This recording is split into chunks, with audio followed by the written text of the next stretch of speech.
Ouais. Putain, j'ai bégayé sur la fin. Tu vois, c'est à chaque fois. Oh, j'ai oublié le son. Non, nique ta race. Salaud. Là, je le retrouve.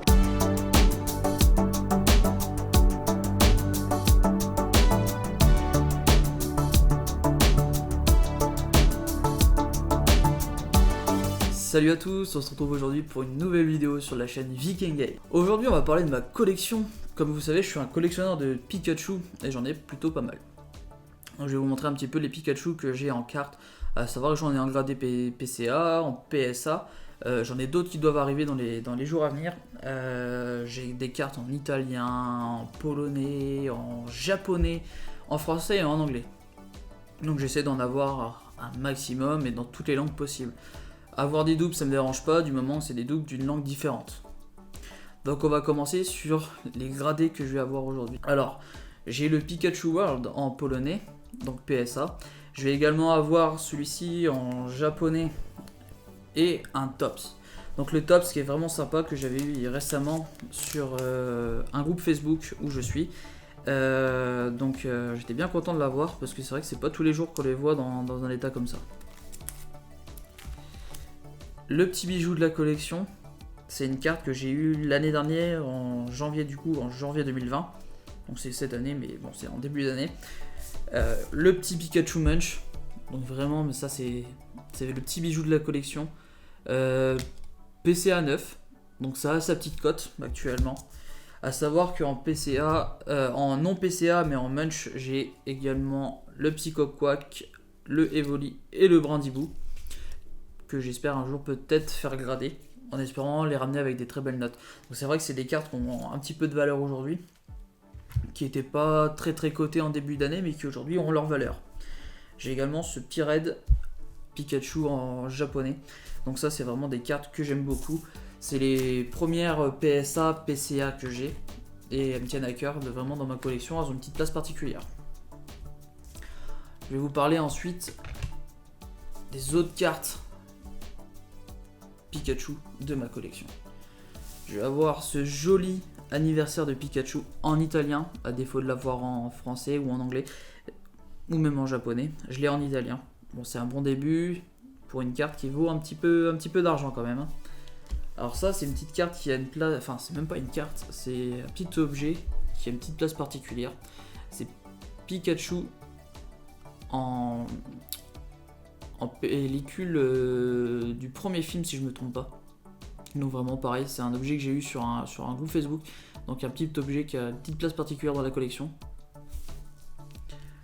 Ah, une de mes dernières acquisitions, le Pikachu VMAX, le gros Kachu, le gros boudin, parce que c'est un gros pépère quand même.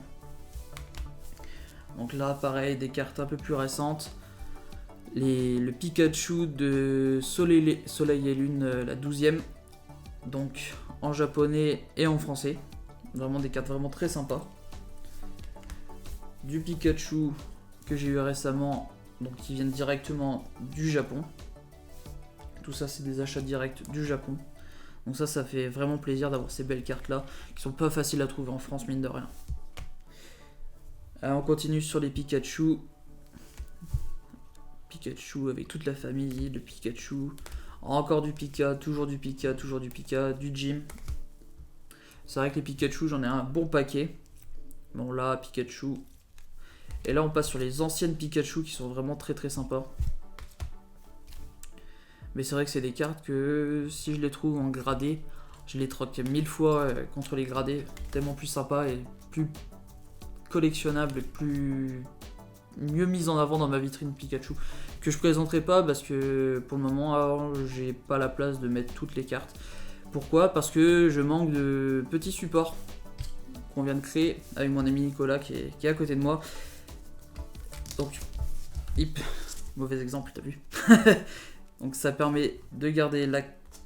Et oui, si je le mets dans le mauvais sens c'est normal, de garder la carte sur support. Donc c'est certainement un produit qu'on présentera à la vente dans les jours, voire les mois à venir. On n'a pas encore très bien peaufiné la chose, mais on va les proposer dans les temps à venir. Donc le petit Pika Jungle en Jap Celui-ci que j'avais eu sur Facebook également, pareil. Il y en a plein que j'arrive à récupérer sur Facebook, sur les groupes de collection. Et ça, c'est toujours agréable à avoir. Hop, le Pikachu. Alors la version anglaise. C'était très compliqué au début d'obtenir la version parce que c'est une exclusivité Pikachu en France. Et du coup, j'avais récupéré que plus tard la version française. Celle-ci qui est vraiment très sympa, une petite promo que j'ai acheté en vacances. Le petit Pika là qui m'a fait très plaisir parce qu'il est avec les oreilles de Pika en dessous. Et celui-ci que je risque d'envoyer également à grader chez PSA puisqu'il est anglais. J'ai présenté les Munch également qu'il faudrait que j'envoie à grader chez PSA parce qu'elles sont vraiment très belles, très propres, vraiment en état nickel, en espérant les voir revenir avec un petit 10, ça serait vraiment sympa. Faut peut-être pas rêver non plus, si ça revient avec un 9 c'est déjà cool. J'espère que cette petite présentation de ma collection Pikachu vous aura plu, à savoir que chez moi j'ai encore des objets scellés Pikachu, mais bon, assez compliqué à transporter, alors j'éviterai de les présenter comme ça, je les présenterai plus tard à l'avenir sûrement dans une prochaine vidéo ou dans une série de photos sur mon site internet, donc Vinke Games qui est disponible. J'espère que cette vidéo vous aura plu, n'hésitez pas à lâcher un petit commentaire et un petit like. On se retrouve bientôt pour une nouvelle vidéo, allez à plus.